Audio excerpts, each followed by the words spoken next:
This week, I've been living with this 2025 Mazda CX-30 Turbo Premium Plus. Base price for the CX-30 starts at just over $26,000, and as tested for this Turbo Premium Plus is just shy of $39,000. Wow, especially for a compact SUV. This is powered by a 2.5 liter turbocharged four-cylinder, making 227 horsepower and 310 pound-feet of torque. Gets about 25 miles a gallon combined, 22 city, 30 highway. I've been living with this all week, so I'm going to give you my impressions. I've actually considered a CX-30 myself for my own personal fleet, so I'll be giving you some of my potential buyer impressions as well. Let's go ahead and check out the trunk real quick. The CX-30, being a subcompact SUV, doesn't have a whole lot of space, and the CX-30 in general doesn't have a whole lot of cargo space, compared to the competitors out there. But under here, you do get a spare tire, which is nice to see. Not a lot of other manufacturers are offering that. 60/40 folding rear seats, room for a cargo cover as well. Pretty nice that to give you a power lift gate. Let's go ahead and get into the back seat here. The interior is finished in a black and brown leather. This is called Aero Gray Metallic. The exterior is called Aero Gray Metallic. Looks very sharp. I prefer Soul Red, if I'm being honest with you. Let's go ahead and climb on back here. I'm 6 foot. Driver's seat is in my position. It is extremely tight. I actually had 3 people back here, and I'll insert a clip of that. All right, so what do you guys' review of the back seat? Very spacious, comfortable, a lot of leg room, a lot of headroom. You guys can barely fit. It's hard to get in because the door, you open the door and it auto just closes. So to get in is really difficult. It's a bit tiny. If you have a family, or if you're just regularly transporting people, this may not be the vehicle for you. I mean, it's fine in a pinch down the road, but this is not really the most practical. Back here, you at least do get some vents, which is nice, so the passengers could keep cool or warm in the winter. One map pocket. You do get a pull-down center armrest with a couple cup holders. I did receive feedback that it was pretty comfortable. It wasn't that hard. It is kind of plush. It is fairly easy to get in and out of, except on inclines. These doors, they don't have the strongest resistance on the hinges, as you may have seen in that clip that my friends have talked about. If you are on an incline, these doors will just come down and decapitate your legs, even the driver's door as well. So that's just something to keep in mind. You do get smart key access all the way around, which is really nice. Coming into the front seat here, it is power. These are both heated as well. That is a manual seat though. I love to see analog gauges, though this center gauge here is a digital display, but you can make it a analog gauge just with the press of a button, which looks really nice, really sharp. I miss analog gauges, and hope Mazda keeps that around for quite a long time. You get a heads-up display as well. It does have traffic sign recognition, reads the speed limits and signs in the road, and displays it in the instrument cluster and heads-up display.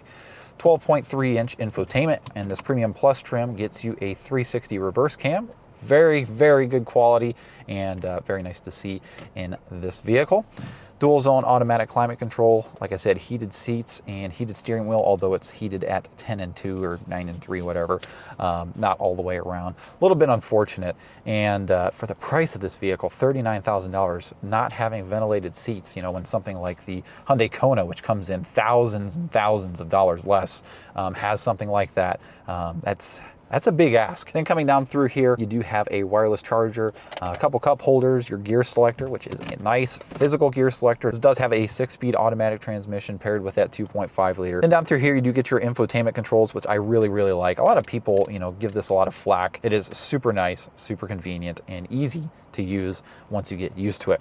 You get a decent sized center console here, although to open this thing, it does kind of you have to slide it back and then it opens. I wish it would just open, like that. 2 USB-C ports down there, plenty of room, no problem at all. Decent sized glove box as well. This interior, top-notch materials. I mean, this is like a pillow. I mean, everything in here is, pretty much soft to touch, nice stitched leather. Looks very, very sharp, especially with this brown contrast in this black interior. I know we touched on the materials and how I think they're top-notch, but Mazda does have this gloss black plastic in here. Please do away with that. This is already scratched. This only has 3,900 miles on it, and it is just scratched to ugliness. I think that about covers everything on the exterior and interior. Let's go ahead and take this for a spin. Now, one thing I will say, sitting at the light here, no auto start stop technology, which is very, very nice. I don't particularly care for that in any other car, and it's nice not having to worry about that every time I start up a vehicle. I like how turnkey this is. I can just start it up and go and not have to worry about turning anything off.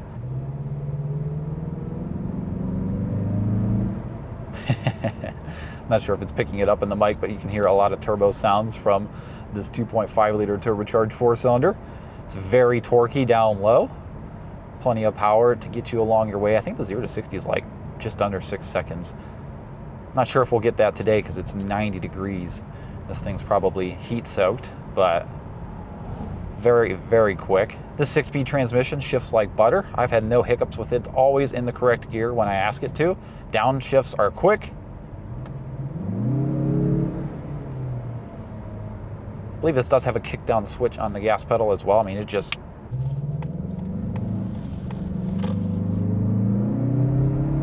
I love how responsive this vehicle is. Some vehicles that I've got in recently, especially the competitors, have a pretty decent delay on the throttle, but this, you just put your foot down. I mean, there is some turbo lag, but you just go. Handling is one of the strongest points of this vehicle. It handles like a lifted Mazda 3 hatchback. I mean, it does really well around corners. This is hands down the most fun to drive subcompact crossover I've ever driven, easily, by far. It's not even close to anything else on the road. It drives really, really well. There is some trade-offs though, because this has 18-inch wheels and it has that sportier handling. It does have a bit firmer ride than the competitors like the Hyundai Kona and the Toyota Corolla Cross. So you do have to sacrifice that. If that's something you're willing to sacrifice to not drive a boring crossover, then you're fine. We'll kind of see that evident here on this bumpier section of road. I do kind of get tossed around a little bit, and you definitely do feel these bumps. Road noise is, okay as well. I'd say it's a little above average in the class. Really like how bright the heads-up display is. It's very crisp, nice and colorful. I really like the inputs of this vehicle. The steering is so good.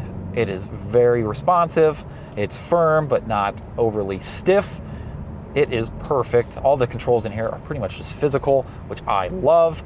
You don't have to really take your eyes off the road for an extended period of time to know where everything's at. It does have automatic wipers, automatic high beams, and adaptive front lights as well. Super bright at night. I kept getting flashed from multiple people at night on my low beams. So I think these headlights might be a little too bright for other drivers on the road. Other CX-30 owners, chime in the comments. Let me know what you think. Have you got flashed before? Because I've never got high beamed so much in my life than in this vehicle. I'm not sure what was going on. Up here on the highway here, road noise is prevalent. It's not the quietest, but it's certainly not the loudest at all. Do have adaptive cruise control and lane centering as well. It works okay. It's not the best system I've used. I think it's a little behind compared to something like Hyundai's Highway Driving Assist or Toyota Safety Sense. It does seem to lag a little bit. Like if I get closer to this vehicle here and want to, go around it, I turn my turn signal on and I have to get in this lane fully before it starts accelerating and going. That's a little bit unfortunate. It's kind of annoying. And if somebody slows up and they speed back up, the system does take a little while to recognize that that car is speeding up. So it's a little laggy, especially the lane centering as well. It tends to hug the middle line and it'll lose the lines a little bit. So not too impressed with this adaptive cruise control system. It kind of reminds me of the tech on my 2025 Honda Ridgeline. Just, it's not that great. I wish they would update that. Now, visibility. These doors do sit up pretty high, so your visibility can be a little hampered in parking lots, like when you're trying to, not hit a curb or something like that. These pillars are pretty thick, but not a huge amount of blind spots. All right, let's do a highway acceleration here.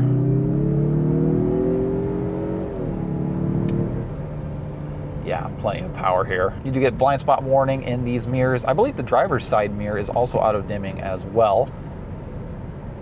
It's pretty convenient, especially with, how bright headlights are like this Mazda's. This vehicle is equipped with a 12-speaker Bose stereo system as well. Sounds really good. I'd rate this a solid B tier. And you can even enjoy it on the highway at these speeds. Like I said, the road noise is there, but it's not overbearing to where you can't enjoy the sound system that this thing has. No one's coming. Let's hook this into the corner real quick.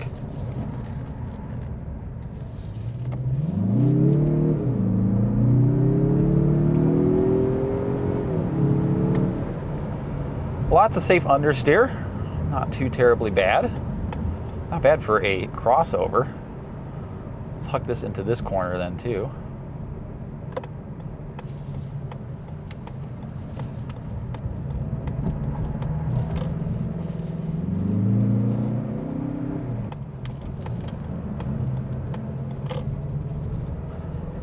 These tires are just begging for mercy. Fuel economy is not very good, honestly. I still work a 9-to-5 job and I have a 25-mile commute to work one way.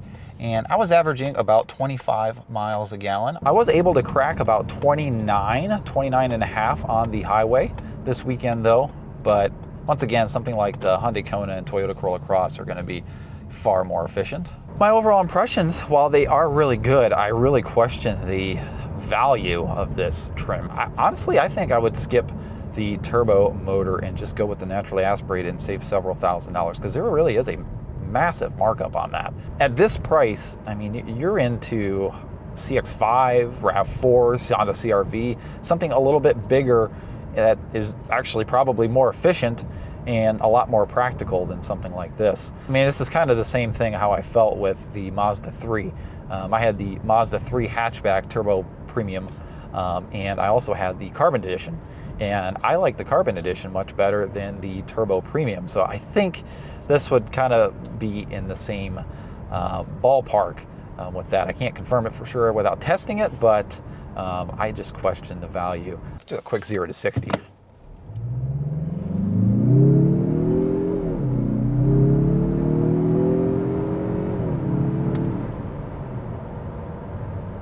Not bad. It's definitely heat soaked. So every time I get a Mazda, I really appreciate the simplicity, the no frills and no nonsense driving experience with it. They are so much fun to drive. You guys remember the Pontiac slogan back in the day? It was, "We are driving excitement." I think Mazda should just completely rip that from Pontiac and use it, because every time I get into a Mazda, that pretty much sums it up of the driving experience. One thing I did forget to mention is these seats. I wanted to note in this video. They do have a lot of bolstering on the side, and on longer trips, especially around the hips, it tends to kind of hurt. I think that's going to conclude my review of the 2025 Mazda CX-30 Turbo Premium Plus. Hope you guys enjoyed. Shout out to Mazda for providing this vehicle for me to film. Let me know what you guys think in the comments of the Mazda CX-30, and we'll see you next time. Take care, everybody.